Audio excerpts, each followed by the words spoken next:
بسم الله الرحمن الرحيم الحمد لله رب العالمين والعاقبة للمتقين ولا عدوان إلا على الظالمين والصلاة والسلام على أشرف الأنبياء والمرسلين وعلى آله وصحابته أجمعين ومن تبعهم بإحسان إلى يوم الدين أما بعد فيا إخوتي الكرام السلام عليكم ورحمة الله وبركاته በያላችሁበት አላህ ሰላማችሁን ያብዛላችሁ አላህ ረህመቱን በረካውን ያወርድባችሁና ኢንሻአላህ ዛሬም እንደስተዛሬው ባል ሆይ አንዳንድ ስህተቶች አሉ እነሱን አስተካክላቸው ቤቱ ያማረ የሰመረ እንዲሆንልህ የሚለውን ፕሮግራም እንቀጥላለን ኢንሻአላህ።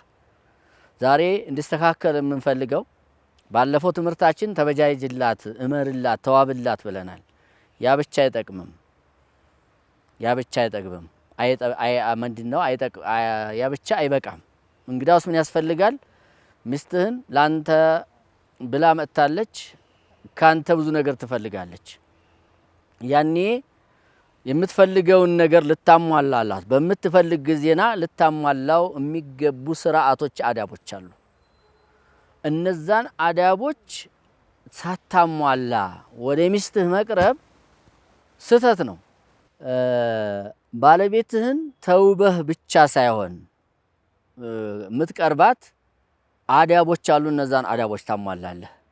እሷንም እንድታረካት ለሚወለደውም ልጅ ያንተ የራስን ድርሻ እንድትወጣ ተአዳቦች ውስጥ ባለቤትህ ጋራ ስትቀርብ ተረጋጋ። መጀመሪያ ሐቂቃ ይሄ እንግዲህ ተፈጥሯዊ ስለሆነ ግልጽ አድርገን ልናወራ ይገባል። ብዙ የሚፈጠሩ ችግሮች እዚህ ጋር ስለሆኑ ባልና ሚስትን የማያጣጥሙ ነገርም ስለሆነ ማለት ነው። ከዛ ውስጥ ምንድነው ወደ ባለቤት ስትቀርብ አጨዋውታት፣ ዘና አርጋት። ሐቂቃ ነብዩ አለይሂ ሰላቱ ወሰለም ወደ ሶላት እንኳን ሲሄዱ ባለቤታቸውን ስመዋት እንደሚሄዱ ነው የሚነግሩን። ጾመኛ ሆነው እንኳን ይስሙ ነበረ። መሳሳም በእስልምና ውስጥ በባልና በሚስት መካከል ትልቅ የሚያፋቅርና መካከላቸው ያለውን ሪሌሽን የሚያስተካክል ነገር ነውና ከዛ ትጀምራለህ። አይደበቅም። ድብቁቆሽ ጥሩ አይደለምና ምናልባት ይሄ ሚዲያ ላይ ለምን ተወራ እንዳትሉን ጀዛኩሙላሁ ኸይራ። አይሻ ረዲየላሁ ተዓላ አንሃ በሴት አንደበቷ ምክር ስለሆነ ጠቃሚ ስለሆነ ታስተላልፈው ነበረ። እንኳን እኔ ወንዱ ማለት ነው፣ በተለይ ላንተ ለወንዱ። ስለዚህ ከዚህ ትጀምራለህ፣ ታዘናታለህ፣ እንደዚሁ ትስማታለህ። ድንገት ውጥት አይባልም። ሐቂቃ እሱ ጥሩ አይደለም። እሷ ሳትነሳሳ ፍላጎቷ ሳይመጣ አንተ የራስህን ስራ ብቻ ሰርተህ የራስህን ብቻ ፍላጎት አርክተህ መመለስ መፈለግ ስተት ነው። ላንተ ብላ ነው የተቀመጠችውና አንተ ነህና እንዲያው የሚባል ነገር አለ። ለዝልዝማ እናቴ ጋር ባድር አለች ይባላልና ያ እንዳይሆንባት ወንድሜ ሆይ ሐቂቃ እንደው ለቀልድ ፈልጌ አይደለም እንዲስተካከል ፈልጌ ነው። ያ ሲሆን መጣጣምና መመጣጠን ይኖራልና አንተ እሷን ታረካለህ፣ እሷ አንተን ታረካለች። ያኔ ምን ይሆናል? ሶደቃ ይሆናል አይደል? ሶደቃ ይሆናል። ነብዩ አለይሂ ሰላቱ ወሰለም ወፊ ቡድዒ አሃዲኩም ሶደቃ አሉ። በእያንዳንዳችሁ ብልት ሶደቃ አለ አሉ። እንደም ሷሃቦች እንዴ ለስሜቱ ሰርቶ እንደ ሶደቃ ይሆናል ብሏቸው ሐራም ላይ ቢያውለው ወንጀል ይሆን የለ ከዛሊከ ሐላል ላይ ተዋለውም ሶደቃ ይሆናል አሉ ነብዩ አለይሂ ሰላቱ ወሰለም። ስለዚህ ይህንን አደብና ስርዓት መጠበቁ አስፈላጊ ነው። የመጨረሻ አደብ ለማሳጠር ያክል የመጨረሻ አደብ ልታሟላው የሚገባውና ስተታችን የሚደረግ ዱዓ አለ። ያንን ዱዓ መርሳታችን ነው። ይሄ ደግሞ ለሚወለደውም ልጅ ጠቃሚ ነው። አላህን የሚፈራ ሸይጣን የራቀው ተሸይጣን የተጠበቀ አላህን የሚገዛ ሸይጣንን የማይታዘዝ አላህና ረሱል የሚታዘዝ ልጅ እንዲወለድም ሰበብ ይሆናልና ፈሚነል አዝዋጅ አንዳንድ ባሎች መን ኢዛ አራደ ኢትያና አህሊ አታሁም ዱና አየቁለ አዱዓ አልዋሪደ የመጣውን ዱዓ ሳያረግ ቶሎ ወደ ሚስቱ ላይ የሚወጣና ሚስቱ ጋር የሚቀርብ ሰው አለ። ኢማጀለን ቢዱዓ አንዳንዱ ዱዓውን አላቀው ብሎ ሊሆን ይችላል። ተማር እንደ እስልምና አንድ ሰው አንድ ስራ ሊሰራ ሲፈልግ ያን የሚሰራውን ስራ ማወቅ አለበት። አልዕልሙ ቀብለ አልቀውል ወልዓመል ይላሉ። እውቀት የሚባለው ነገር ኢማም ቡኻሪ ባብ አብጅቶበታል። እዚህ ላይ ዒልም የሚባለው ነገር ተንግግርም ተስራም ይቀድማል ብለዋል። እንዴ ትዳርን ያህል ነገር ሳትማረው እንዴት ትቀርባለህ? ሳትማረው ሳታውቀው እንዴት አድርገህ ልታስተናግደው ነው? አይሆንም። እኛ እኮ የእንስሳ ኑሮ ሳይሆን የምንኖረው የእንስሳ አካሃር ሳይሆን የምንሄደው እስላማዊ እሴቶችን ጠብቀን ስርዓቱን አሟልተን ነው የምናረገው ሁሉ የምናረገው። ሶደቃ ነው ከተባለ ሶደቃ ስርዓት አለው ማለት ነው እኮ። የሚደረግ ዱዓ አለ። እማታውቀው ተሆነ ተማር፣ ላለመርሳት ሞክር። መጀመሪያ ላይ እንዳልኩት ተረጋጋ ያልኩት ለዚህ ነው። ቶሎ ዱባ አይባልም። ተረጋጋ፣ እንዳትረሳ ይሄን ዱዓ እንድታደርገው። ወይ አንዳንዱ ምንም ደንታ አለመኖር ማለት ነው። ለዚህ ዱዓ ቦታ አለመስጠት፣ ይሄ ትልቁ ችግር ነው። ደግሞ በተለይ ይሄ ትልቅ ችግር እያወቀው ቦታ ታይሰጠው ተቀረ። ነብዩ ሰለላሁ ዐለይሂ ወሰለም ለአንተ አራያህ ነህ፣ ለቀድ ካነ ለኩም ፊ ረሱሊላሂ ኡስወቱን ሐሰና፣ በእርግጥም ለእናንተ በአላህ መላእክተኛ ጥሩ የሆነ መከተል አላችሁ። ግን ሸርጥ አድርጓል። ምን ይደረጋል? ሊመን ካነ የርጁላህ ወልየውመል አኺር ወዘከረላህ ከሲራ ይላል። አላህና አላህ ጋር መገናኘትን ለሚፈራ የቂያም ቀን ለሚፈራ ሰው ተስፋ ላለው ይልና አላህን ብዙ ጊዜ ለሚዘክር ይላልና ይሄ ችግር ከሌለብን በስተቀር አለዛ ይሄንን ዝም ብለን እንደው ተወትል እናረጋው አይገባም። ቦታ ታንሰጠው መቅረት የለብንም። ቁል ኢን ኩንቱም ቱሂቡነ አላህ ፈተቢዑኒ ዩህቢብኩሙላህ፣ አላህን የምትወዱ ሆናችሁ እኔን ተከተሉ ይበላችሁ፣ አላህ የሚወዳችኋል በላቸው ብሎ ነብዩና አለይሂ ሰላቱ ወሰላም ለኛ እንዲነግሩ አድርገዋል። እንደውም ረሱልን አላህን የመውደድ መለኪያውም ይሄ ነው። ስለዚህ ቦታ እንስጠውና ይህንን ዱዓ እናድርግ። ይህን ታላረግ ወሃዛ ሚነ ተቅሲሪ ወልቁሱር ማሳጠር ነው። የልጅንም መብት አለማሟላት ነው። ልጆች እኛ ላይ ሐቅ አላቸው።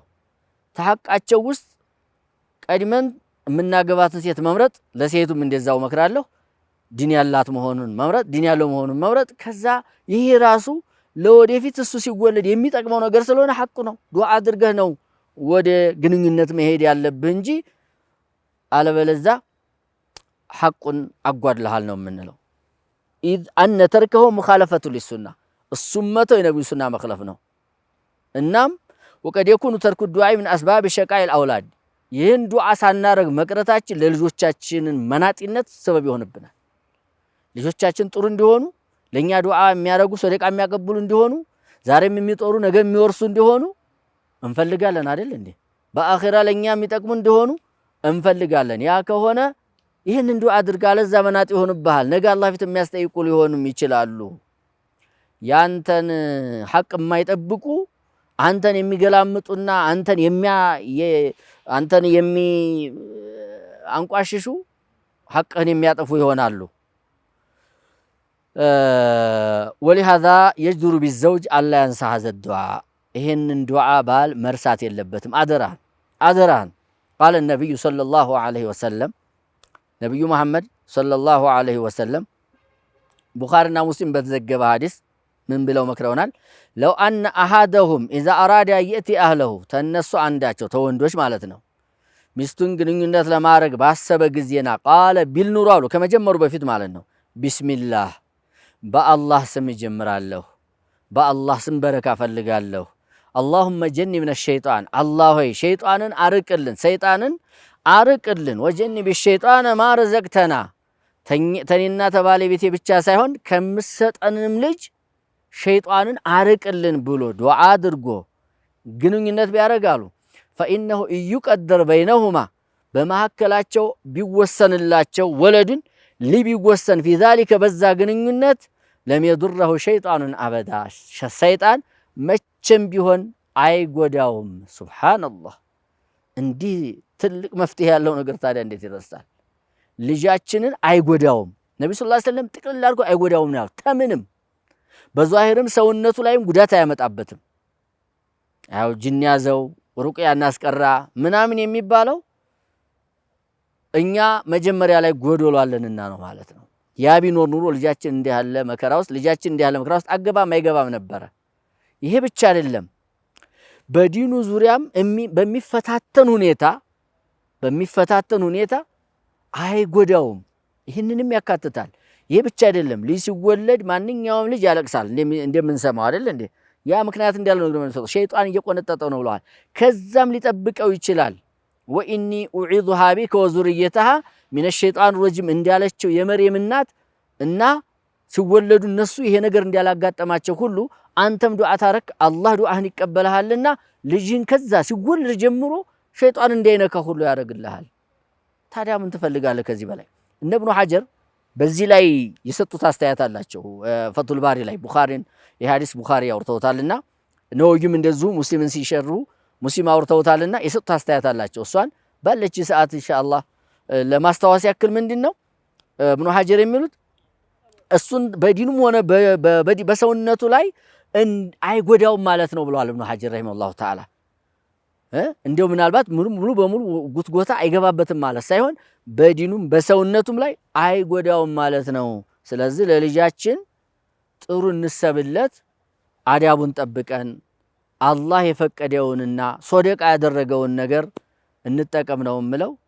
አላሁ ሱብሓነሁ ወተዓላ እኔንም እናንተን ሸሪዓን የምንከተል አላህ ያድርገን። ሷሊህ የሆነ ልጅ አላህ ይወፍቀን። ቢላሂ ተውፊቅ ወአኺሩ ደዕዋና አልሐምዱሊላሂ ረቢል ዓለሚን። ወሰላሙ ዓለይኩም ወረሕመቱላሂ ወበረካቱሁ።